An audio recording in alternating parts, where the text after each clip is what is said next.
Hey YouTube, today I'm going to show you how to download and install custom ROMs for the Droid 2. There has been a lack of ROMs for Droid 2 so far, probably just because it's fairly new, about a month or two. I just recently got it and I've been having a lot of fun looking for ROMs and with all the games and stuff. It's pretty good phone. It also has one of the largest processors, I think, a 1 gigahertz. So I definitely recommend this phone. Many people thought that the Droid 2 and the Droid X would not allow custom ROMs because of some security thing, but I mean, within the first week, they already came out with a root for it. So, yes, my phone is rooted, because first of all, you can notice that I have a custom ROM. Let me find it here. There's Super User.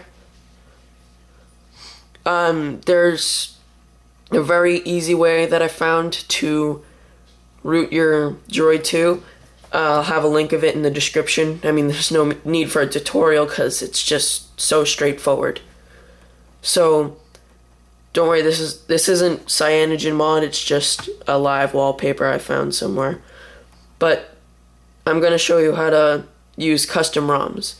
Now, for Droid 2, if you use ROM Manager, it's not going to work very well. I say that because you have to mount the system, and the only way you can do that is if you bootstrap your recovery.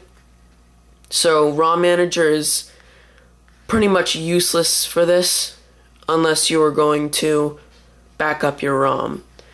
But first of all, the first step you're going to need to do to root your Droid 2 is you have to download Droid 2 Bootstrap.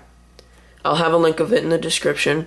You download it in whatever way you find it easier to get apps on your phone.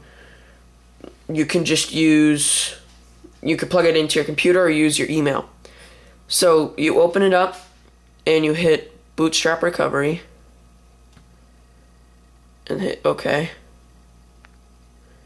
And then once you have a ROM for the Droid 2, there's really only one right now. It's called the Epic mod, or not mod, Epic ROM. It's really cool. It has a black status bar and a cool little battery. It's kind of blurry, but it has different colors for the different percents. It's really cool. The only thing that's bad about this is that if you use Backup Assistant, then this ROM doesn't have Backup Assistant. So you're going to want to download from the Android market some form of contact backup so you can download it again and you'll get all your contacts. That's the only really bad thing about this ROM. So once you have it, save it to really anywhere you like, because we can download it from anywhere. So what we're going to do is we're going to reboot it now. And you can also reboot your phone once it's bootstrapped in ROM Manager as well. So let this boot up.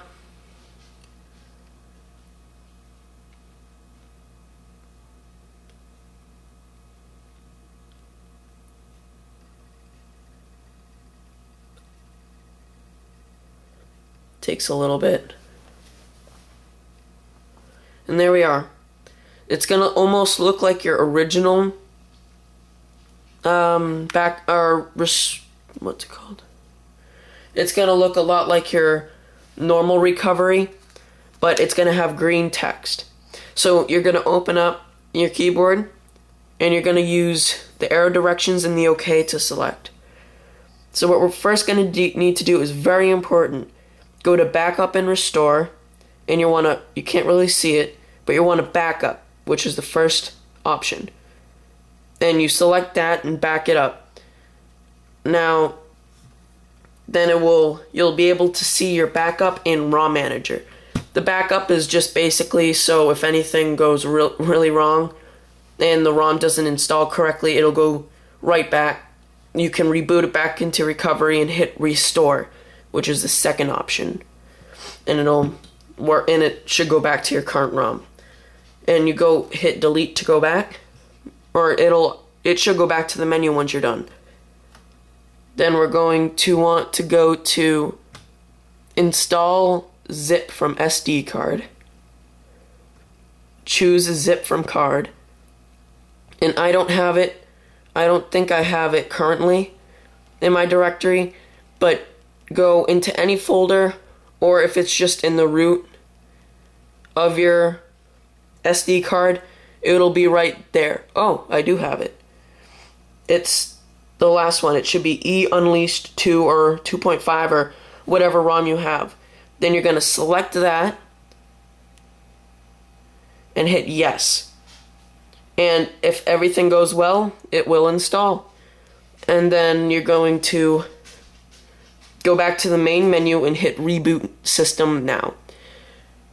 Now, the thing that happened with my phone is that the first time it rebooted, you're going to have to take out the battery and reboot it again because it will freeze. For some reason, it takes a very long time for it to start up. So you're going to have to take out your battery or shut it down some other way and then turn it back on again. And you'll see.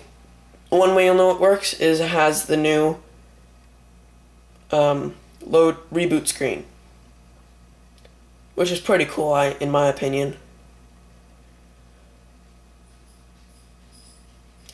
So that's pretty much it. It's very simple, and make sure your phone is rooted and you have the bootstrap recovery, and everything else is the same, except for you'll get the fancy widget, which is what I have now. It takes a little while to load. It'll have your weather, the clock. That'll have the black notification bar. This new little setup on the bottom here. And you can scroll through your pages like that. You'll have updated applications. Like your text messaging will be the first thing that you'll notice. And it'll have a lot of more options. It's pretty cool. I recommend this. It doesn't slow down anything. It's not illegal, so don't worry about that. So that's about it. Comment, rate, subscribe, and I'll see you in later videos.